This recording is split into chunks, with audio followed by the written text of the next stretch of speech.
Okay. All right. They allowed me to be unmuted. I got a little frantic for a minute. Oh my God. Um, I thank God so much for Mike. He's been a brother to me. He's been a friend to me, and I love him very much. And I thank God that he allowed me to take him through this piece of work because he was the first person that I was able to exercise my recovery efforts to maintain a clean and sober life. So, with that said, thank you for allowing me to speak at this meeting this afternoon here in California and this evening for you in England. Um, and I appreciate it very much. I have a lot of gratitude. Um, First, I would say my name is Brother Alton.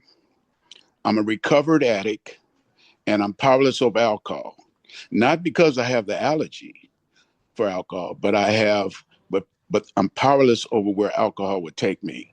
And I'm clear on that based on my experience in the past. And therefore the experience I had with alcohol in the past holds true for my experience in the present and holds true for my experience with alcohol again in the future. First and foremost, I'd like to thank the Lord of Lords, the God of gods, and the King of Kings for allowing me to have 43 years clean and sober.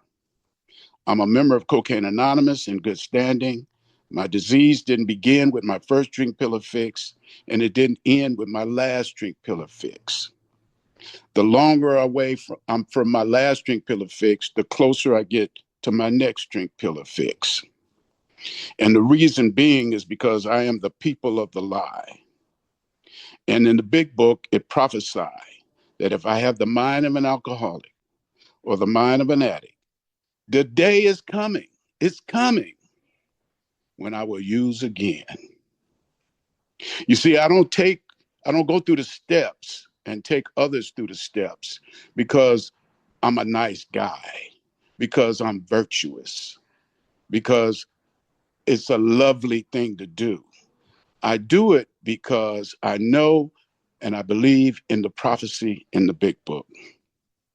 My only defense is a power greater than myself.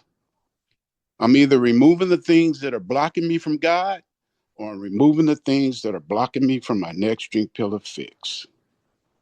And what's important is that I realize that in zero, before step one is zero, that I had to be all the way in zero in order to be or to meet the prerequisite to do step one. If I haven't completely been in zero, into the center of zero, my zero was so bad I was all the way on the left side of zero. I had to come from the left side of zero to get in the center of zero, to get all the way on the right side of zero, to get into step one. And zero is just another word for saying nothing, because there's nothing in zero. And in zero, there is no purpose and no direction. And I bear witness to that. And the language of being in zero is, what are you doing? Nothing. Where are you going? Nowhere.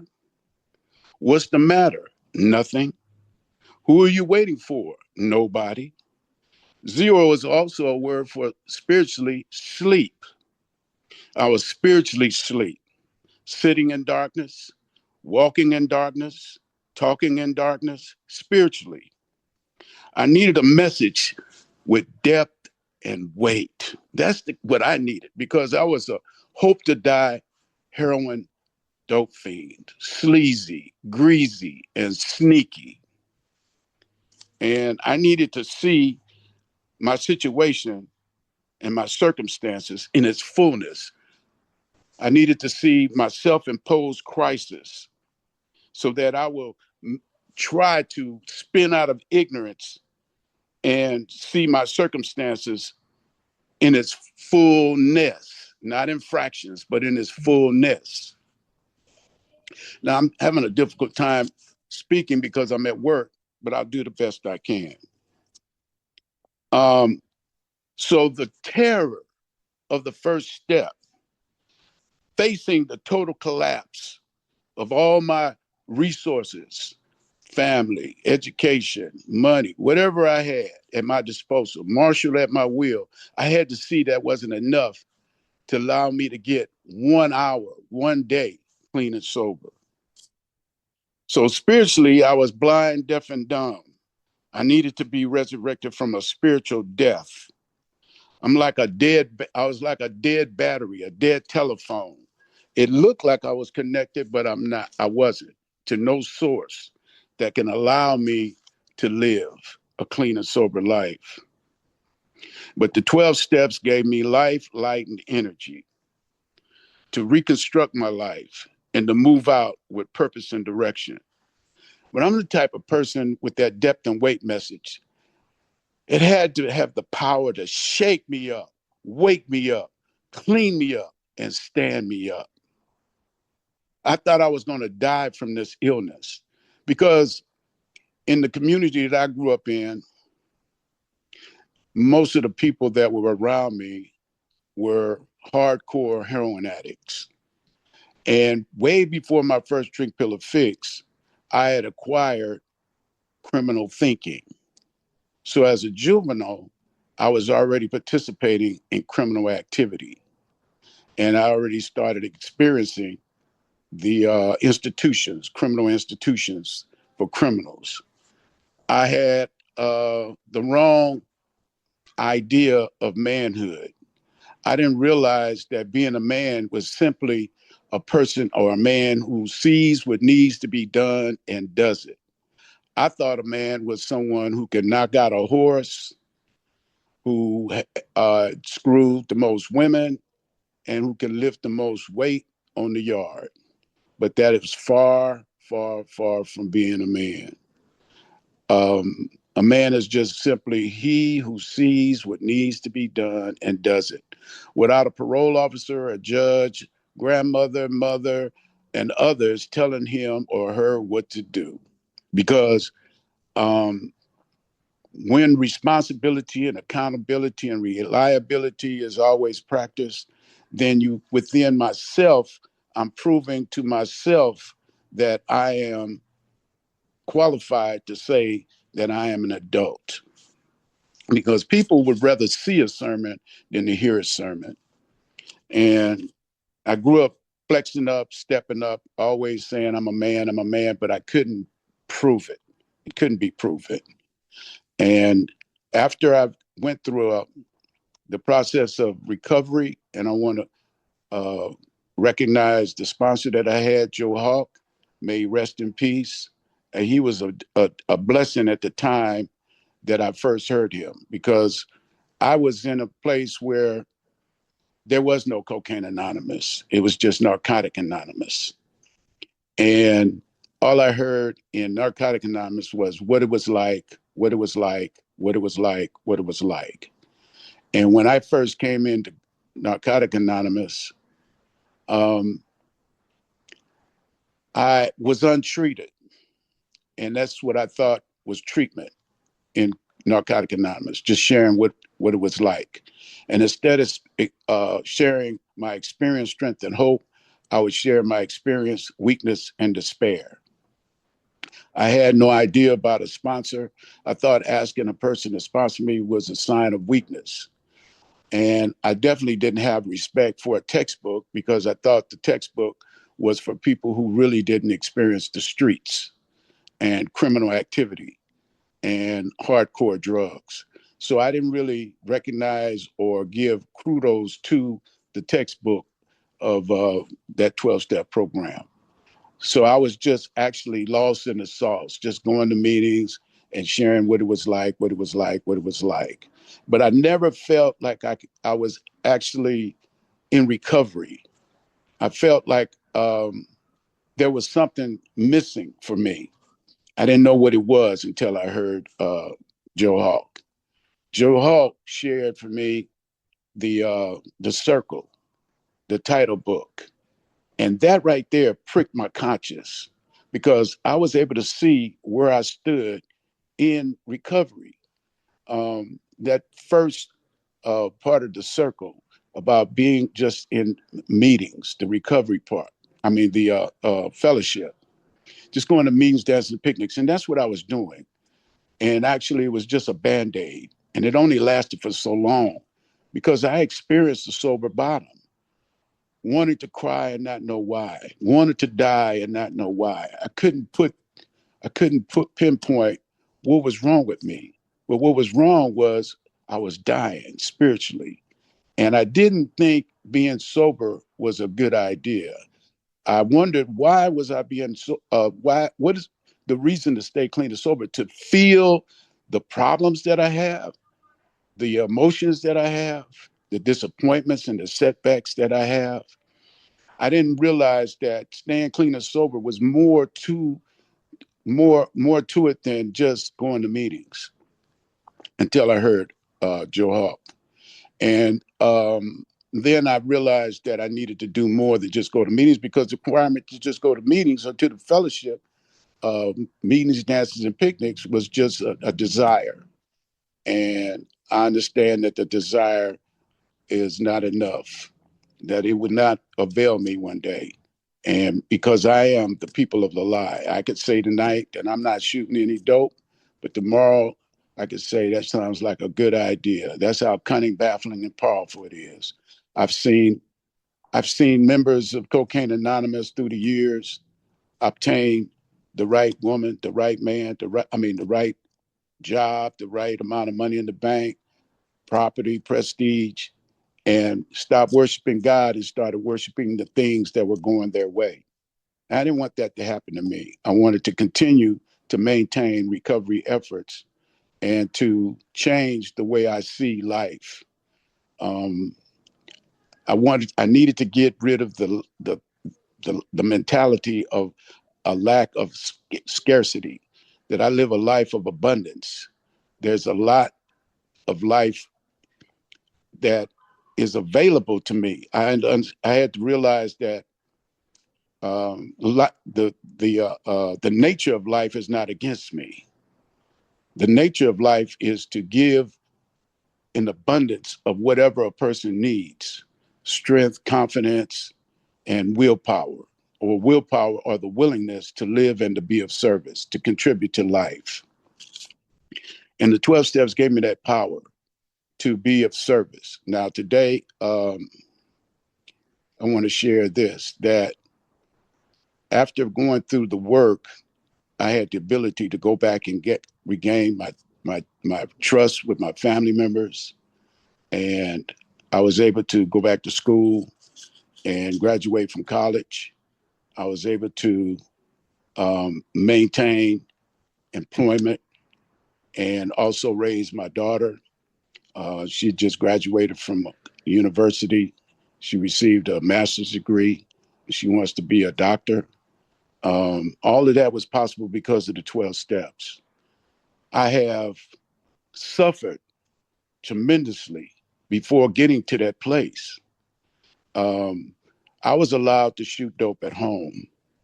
My mom allowed me to shoot dope at home because she didn't want me running around in the streets, nodding and high and whatever. She felt that that was dangerous.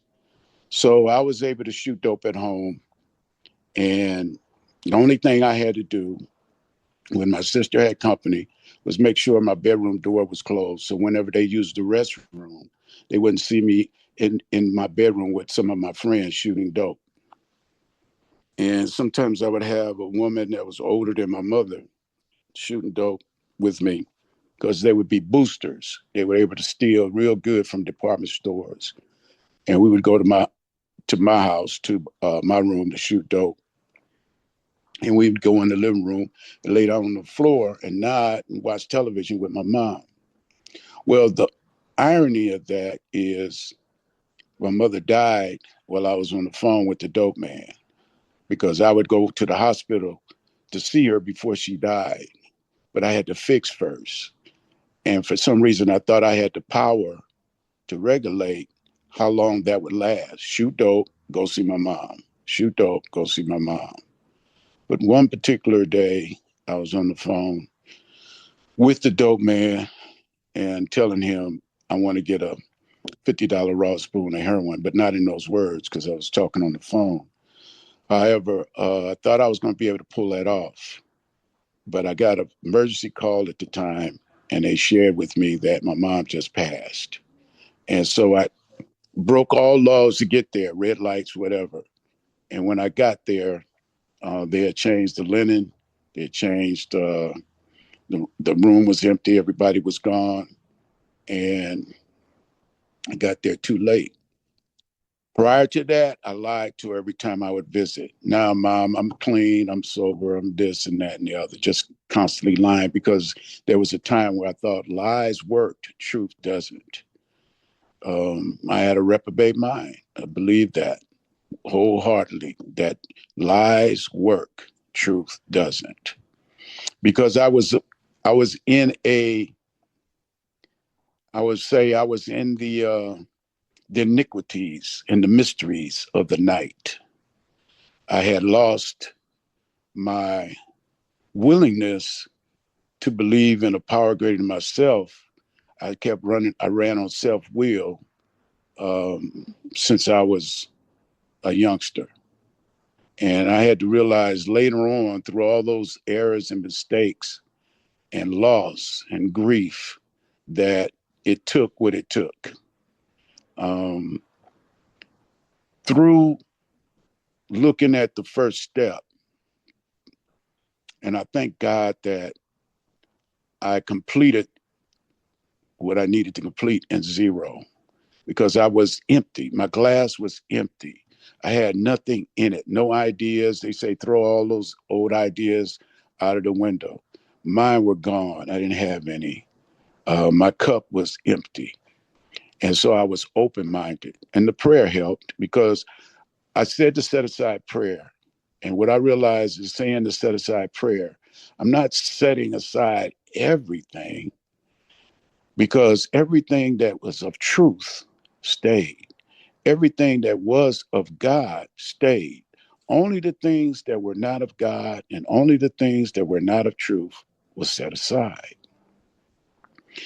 But when the prayer really kicked in spiritually, I felt I didn't know anything, not anything. So I was wide open. My heart was wide open. And I would go all the way from from South Central LA to Santa Monica Beach to meet my sponsor, Joe Hawk, at his house. And he stayed on the 17th floor overlooking the ocean.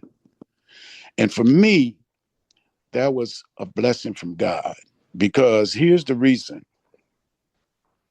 The reason being was because I had to go through a cold period of time where I was in between, I was in transition, and I was caught between the bow and the wow. I was caught between the devil and the deep blue sea. I was staying with the female, and by me being untreated, the relationship wasn't really a relationship. It was a situationship. And that turned into a relationship. And therefore, I had to bounce. I had to leave. And I had nowhere to go. I had to stay with my sister for a minute.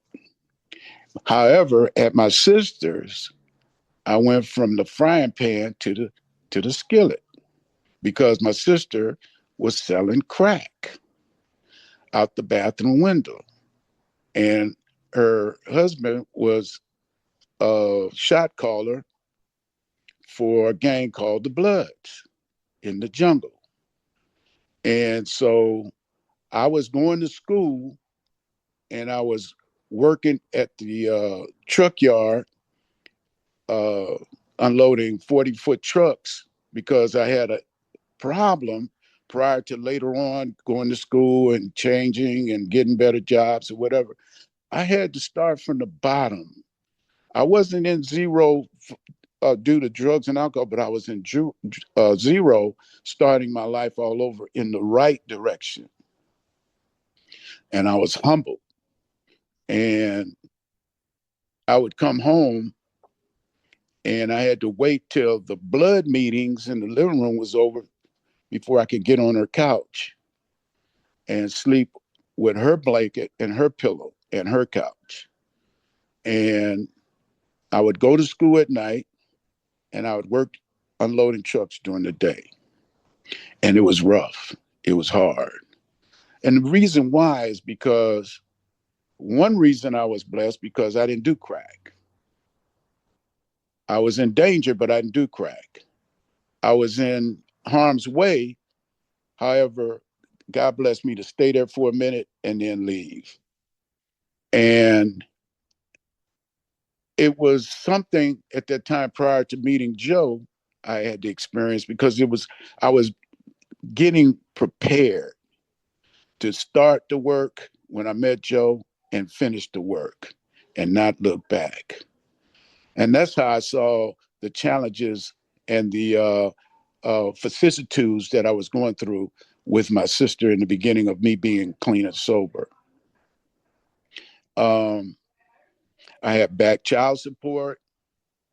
I had some issues with getting a job because of my armed robbery convictions. And it was very, very challenging.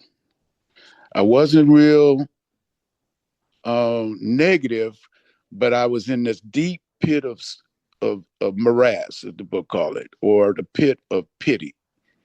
However, I didn't get the emotional focus and tip the emotional table over and get loaded or relapse.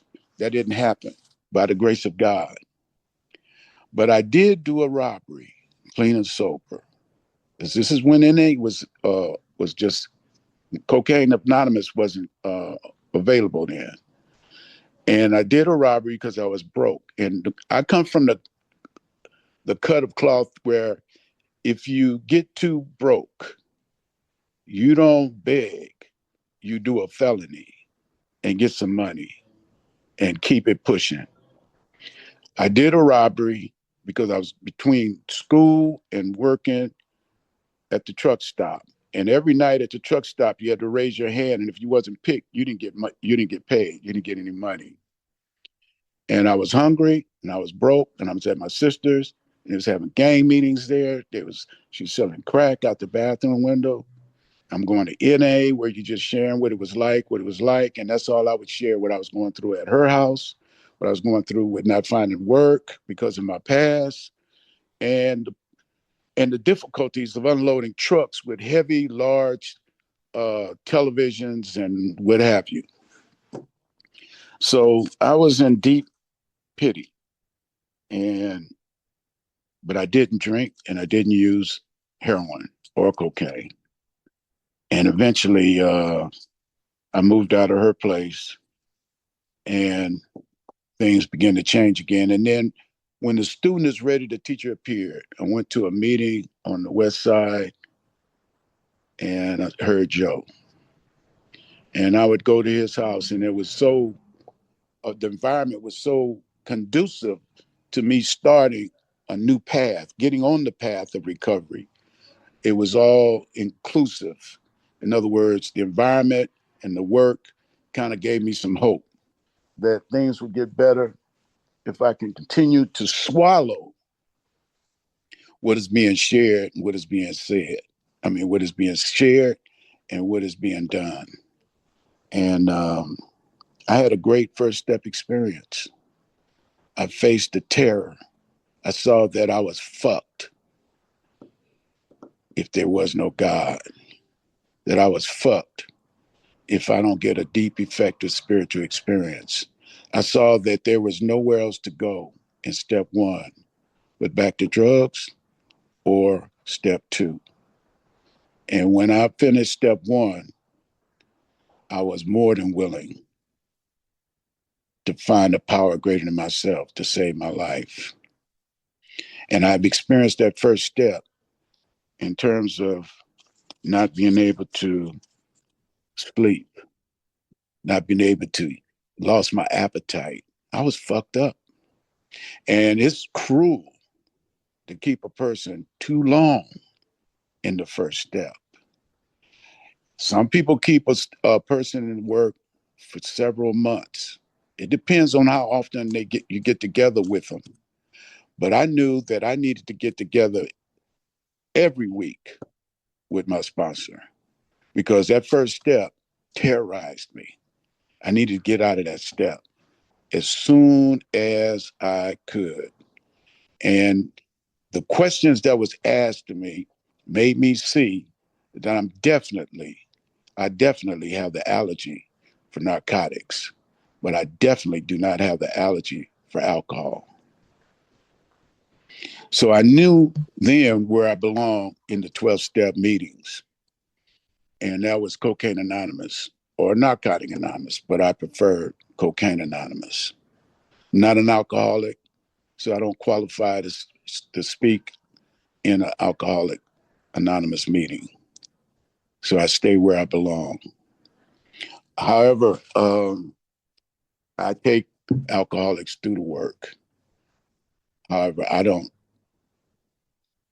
see myself as being an alcoholic. I know that I'm not, based on the the hard questions that was posed upon me, and the answers that I had for them.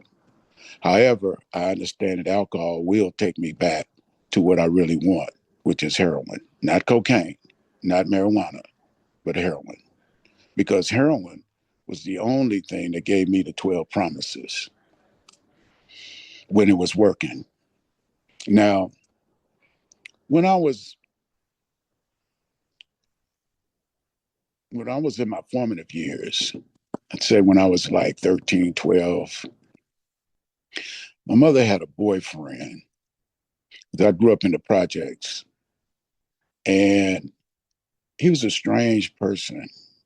He would take the pots off the stove and put them on the coffee table and eat out the pots. And then he would nod.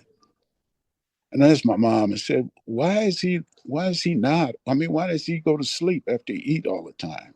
Oh, he's got a sleeping disease. But my mother used to always share with me way before I began to use drugs. She said, don't be a drug addict like the rest of these people around here. Oh, Mom, I'm not thinking about being no drug addict. And I wasn't. And it was one day I was standing in front of my unit and I was looking down on the left side of me. There were some bushes next to my door, my unit. And I saw a syringe. And I picked it up and I said, oh man, there's a drug addict around here. And I picked it up and I threw it across the parking lot as far away from my unit as I could. And it bounced about 3 times in the parking lot. And I thought I got rid of that. But I didn't realize that that was going to be my future. It was like a boomerang. I threw it and it came back later on in my life. And it became my best friend. Having a syringe was like having my best friend with me. I had a real love affair with heroin and syringes for a long time. And the tracks of my tears are still on my arms, not fresh, they're old, but they remind me that I could have had a condominium on one arm, a Rolls Royce on the other, and a couple of Jaguars or Teslas on my other arm. And those experiences today have been changed from liabilities to assets. And I work in the field of recovery. And I have since I've been clean after I've gone to school. And I've been in the working for programs. I've been program managers, counselors, you name it, supervisors in different areas, working with the suffering alcoholic and addict. And now I work with ex-lifers. Men and women have done more than 10, 15, 20 years, some 40, some 30. That's where I am now at work, trying to speak without any interruptions. And I'm being careful and cautious So I'm kind of scattered a little bit. Please forgive me. But I hope that the newcomer that is listening, that it's hard sometimes to look for what people are saying that's wrong. It's a bad habit when you've been in the streets and you've been defiant and hard-headed and stiff-necked and rebellious and rejectors of the truth. It's hard to look for what people are saying that's right instead of looking for what people are saying that's wrong. And if you're looking for wrong, you'll find it. But it's a waste of time. If you knew, I want to make a suggestion because you can't tell a man or woman what to do. Try to pick up the habit of looking for what people say that is right instead of the old habit of looking for what people are saying that's wrong. Because looking for the right of what people are saying is looking for God. And no one is all right all the time. And no one is all wrong all the time. The only person that's all right all the time is God. So we ask you to empty out your thinking, to set aside everything you think you know with that prayer. And if you say it as often as your sponsor asks you to, I pray that you have an experience of emptiness and to prepare you to meet the prerequisite of not knowing what recovery is and have a new experience. Now, I got the power because when I would do robberies, I did them by myself. And with the gun, I felt I had a lot of power because you scare people and you get them to do what you want them to do. And I've had a lot of wrong people around me growing up with me. And I'm a copycat. And I've always copied the wrong cats. But when I got in recovery, I started practicing copying the right cats. There's nothing wrong with being a copycat if I'm copying the right cats. So I copy the right cats at school. I copy the right cats on the job. Copy the right cats in the fellowship. And I got the power to go back to those places. And I didn't know my spiritual experience, first of all, in the fourth step, I thought I was going to see who I am, but what I saw was who I'm not. Who I'm not is my car. I'm not my car. I'm not my job. I'm not my clothes. I'm not my jewelry. I'm not my money. I'm none of those things. I'm a child of God. I'm a spiritual being having a human being experience. And the fifth step was a funeral because the man that went in the fifth step wasn't the man that came out. I had a deep, effective spiritual experience in the fifth step. And I had the power to go to 6 and 7. And I had the power to write down in 8 all the people and places that I could remember and recall in making my list of who I would go to if I know who they are, where they are, who I would go to if I don't know who they are, who I would go to if I didn't want to go to them and I knew where they were, and another list of people that I didn't want to go to, but I did know where they were. And I started off with the list of people that I wanted to go to and I knew where they are. And a lot of those places were individuals and a lot of those places were institutions. And I would go to places like stores that I robbed. And I would ask for the manager and I would get the owner. and I would share with him after saying the prayer first on my way. God, offer myself to thee to build with me, to do with me as thou wilt, relieve me of the bondage of self, that I may better do thy will. Take away my difficulties, have victory over them, may bear witness to those I would help, but thy power, thy love, and thy way of life. May I do thy will always. My creator, I'm now willing you should have all of me, good and bad. I pray that you now remove from me every single defect of character that stands in the way of my usefulness to you and my fellows. Grant me strength as I go out from here to do thy bidding. That was more powerful than the gun that I would go to them with. And I would park where they could see me, not around the corner like I did when I robbed them. And I would go to the window or inside the building, and I would ask for the manager, but get the owner sometimes. And I would look at him and I would share with him. So you don't know me, but my name is, and I wouldn't give him an alias. And I said, sir, for the past several months, I've been doing an inventory of myself. And in that inventory, sir, I saw some harm that I caused you. I was in a recovery process. And in that recovery process, I saw some harm that I've caused you. And the harm, sir, that I'm clear on that I caused you is that I robbed you in such and such a time. I don't recall how much I got, sir, because I robbed a lot of places for drugs. Sir, do you need to tell me how that hurt your establishment? I pause and he tells me, yeah, I get robbed all the time. I said, sir, what can I do to make it right?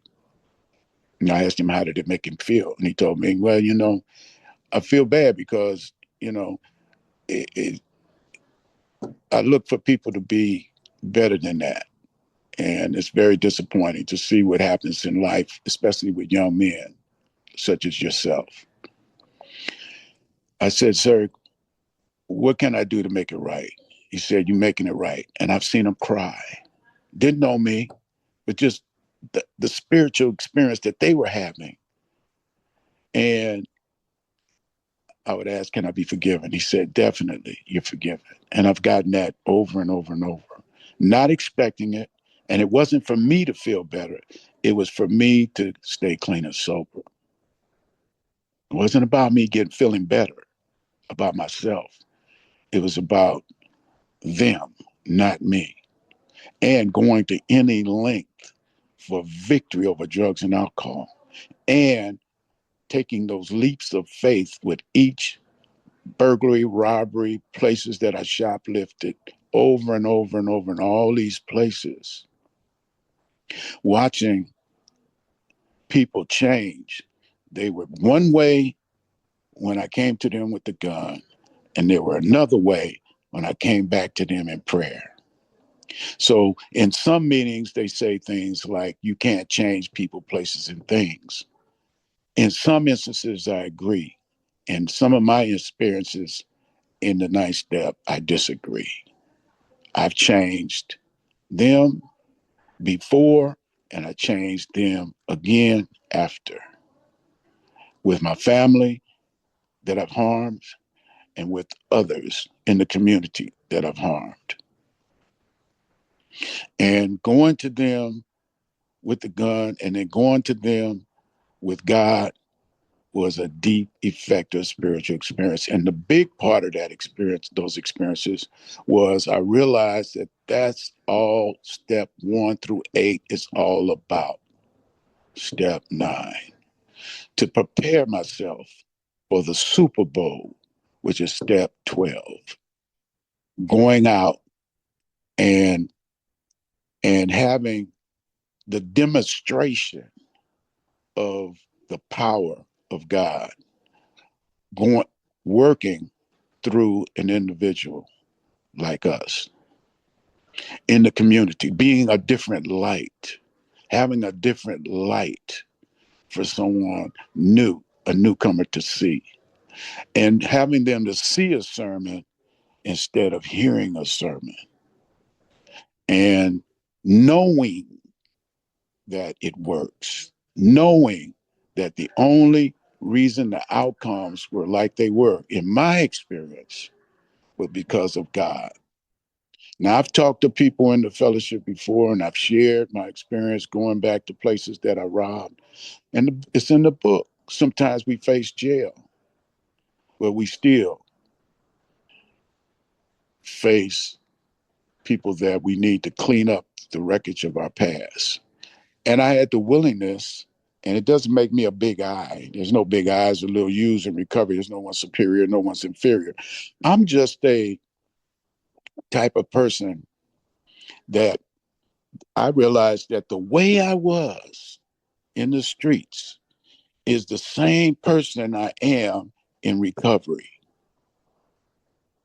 Now, if I was a hope fiend and not a real dope fiend, I probably wouldn't have did step 9 and go back to all those places that I've harmed in participating in criminal activity.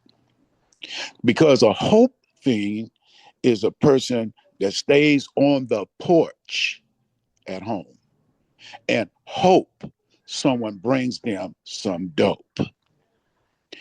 A dope fiend will get up, get out, and get it by any means necessary. That's a real dope fiend. That's the motherfucker that will go to any length when they're greasier than a gas station mop. That's what the real sleazy, greasy dope fiend will do. And the cold thing about it, that is still in me below the belt. That will come back overnight if I don't maintain the main thing, the main thing, the main thing, which is God. If I don't stay close to these, stay step centered, work with others, maintain recovery efforts, that's what I will face again because it's prophesied. I have a double mind. That other mind ain't going nowhere. It's still here. It's just that when I wake up every day, I try to stay in the presence of now, in the presence of now. And I protect myself from being around the wrong crowd, the wrong people that's fence walking in terms of their recovery, in terms of their lifestyle. Now, I know my character defects, I know my shortcomings. I know that honesty has to be used as much as possible for me. I have to ask God all the time to pull the capacity out of me to be honest as much as possible. See, I'm around all day with people just coming out of prison. I see me in the past. I know the mentality. But they rather see a sermon than hear a sermon. And believe me, they can see if you're authentic. They can see if you're not genuine. They can see if I'm a fake, phony, and a fraud with in terms of the recovery process or change. There's 5 stages of change that they got to go through in the clinical arena. Pre-contemplation, contemplation, preparation, and action. And then maintenance. 5 stages of change. They don't have long to make those 5 stages of change.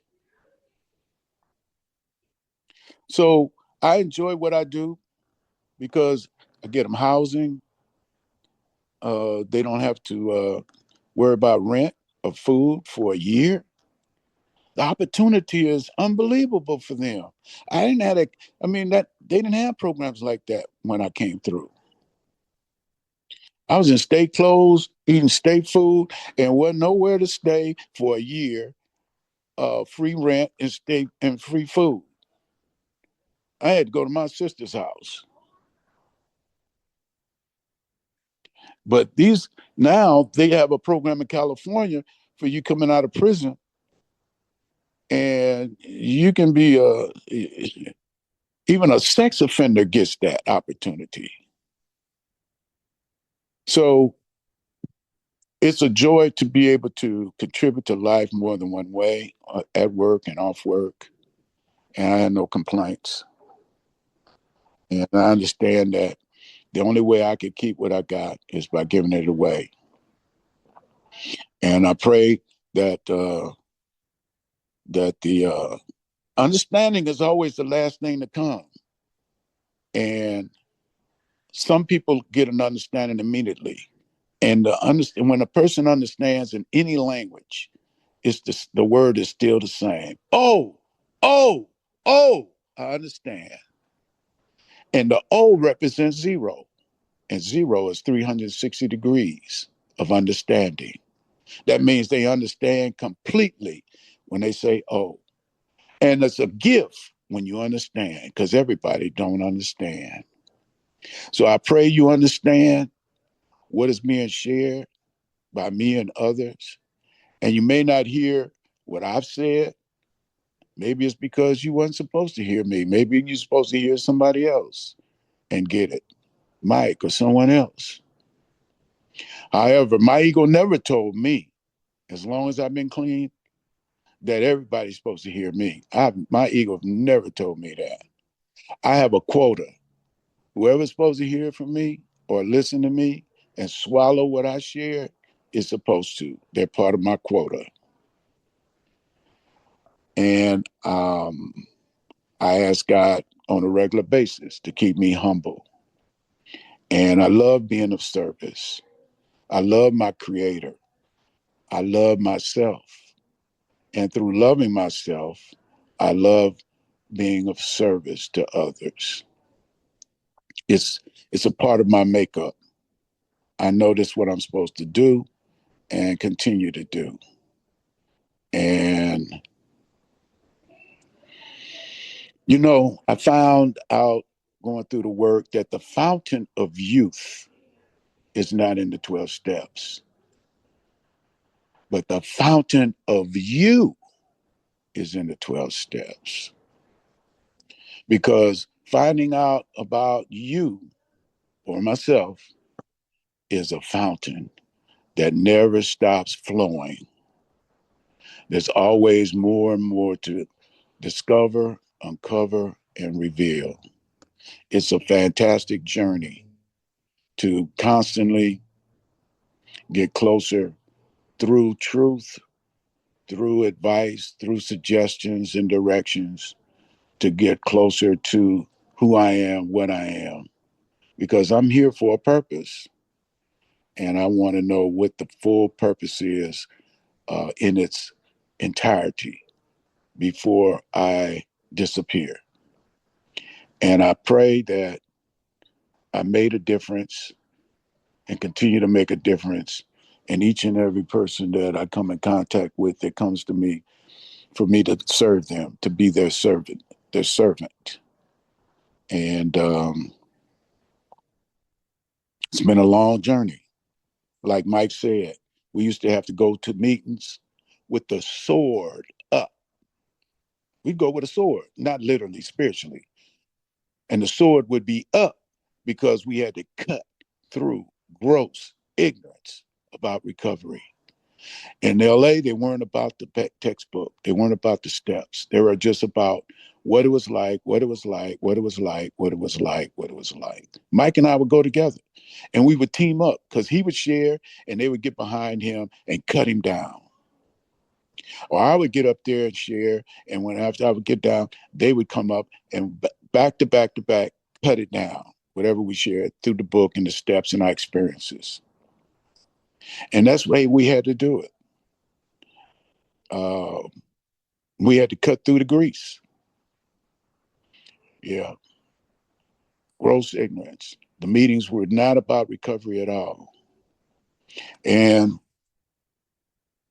I want to congratulate Mike again because, man, like he said, we met at the methadone clinic and we shoot pool. I was working there. I was a floater. I was working there. and talked to him, and he told me he's from New York, and he shot dope, and he went through a program like I did, Synanon, and we, just had a lot in common. And saw him again later. That was God. Um, Life is full of surprises. Yeah, it's full of surprises. And I want to congratulate him for he's now a ordained minister. He has his own church. I was at his installment, and man, come a long way. Yes. So I want to thank you for allowing me to stay clean and sober. I mean, to speak at your meeting and to maintain my recovery efforts. I see I have more time. However,